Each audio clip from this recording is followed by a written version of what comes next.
wire brush, angle grinder.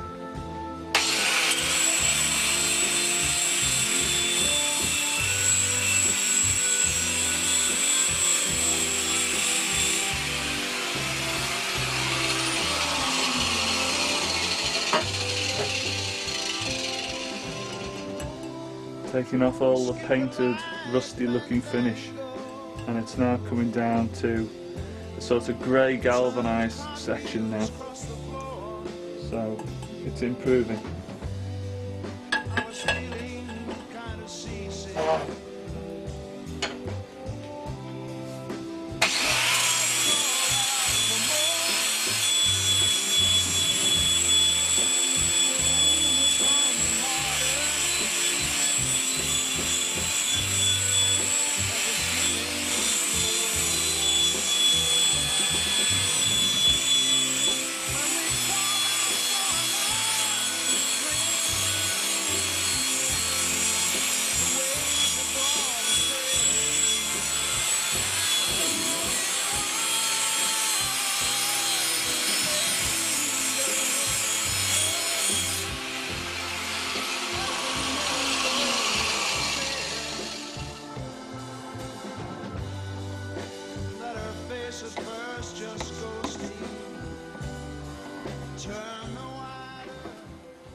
Okay, so the pipe's cleaned up, roughly. I'll clean it up properly when I've finished doing most of the work on it. Now, this little gadget is what I should have dug out when I was actually making the grip for the boys' anti-tank rifle. Now, so basically you can adjust this like so, and due to the trapezoidal nature of this component here, you can find the angle on anything. So if we basically take this, we can place. It's easy with two. Well, I have got two hands, but I'm holding the gun in one of them, so.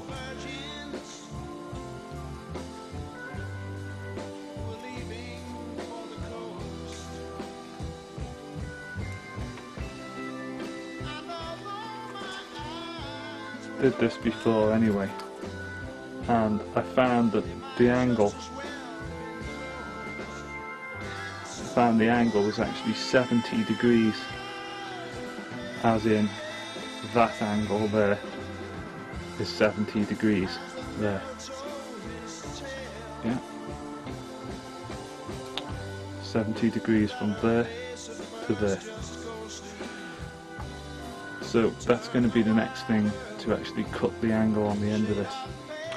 You'll also notice that these holes are not all regular shapes.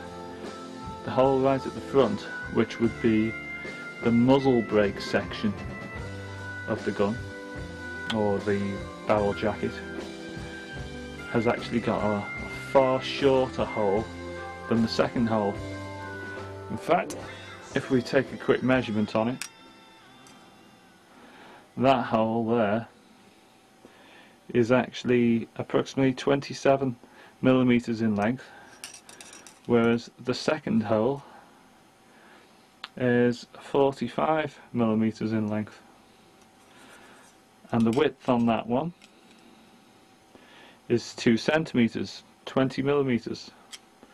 The width on that one looks more like 17 millimeters, so quite unusual. Then when you rotate the barrel jacket round, you've got another different hole on the top. That one measures 35, no, get it right, 30, we'll call it 34 millimeters by, we'll say 2 centimeters, and then it's a repetition on that side. Then underneath, there isn't a hole at all underneath. Now the holes The rest of the holes after the first ones are actually the same all the way around. You can see there. So once you've got past the first part, due to the angle of the end of the barrel, the holes are all different shapes and sizes. Then it becomes a continuous repetition down the barrel jacket.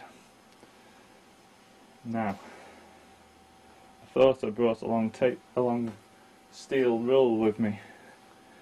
It doesn't look like I did. So anyway, so we've got,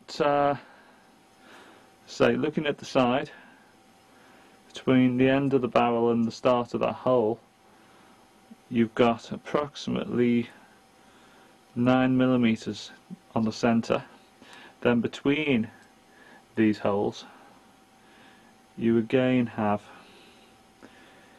9mm. That one is actually working out at 10, which is a little unusual. In fact, they possibly are growing by 1mm as they travel down. No. I think we could call this 10mm and have it standard all the way down it. For the amount of difference there is between them, I think we could say it's 9 at the first one, then call them 10mm as it travels down the jacket. There won't be any significant errors in that.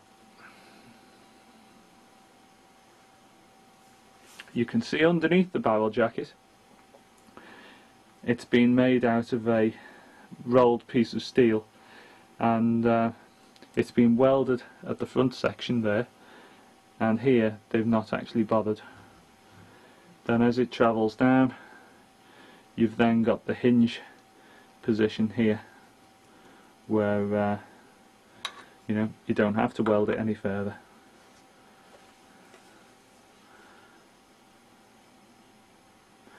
Now, when it comes to marking out a round piece of piping,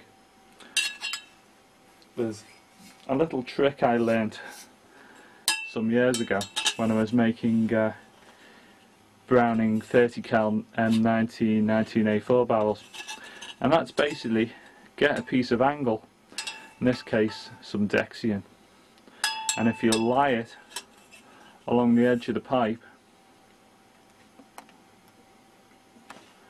you'll find that you can draw a straight line all the way down your piping. So this enables you to mark out long slots and centre alignments for holes in barrel jackets. So if you don't do this, you end up with this piece of piping and you end up getting a steel rule or something, and you're trying to get it straight, and it's very hard to work out what is actually straight. So the quick and easy answer is use a piece of steel angle. Plastic would do just the same.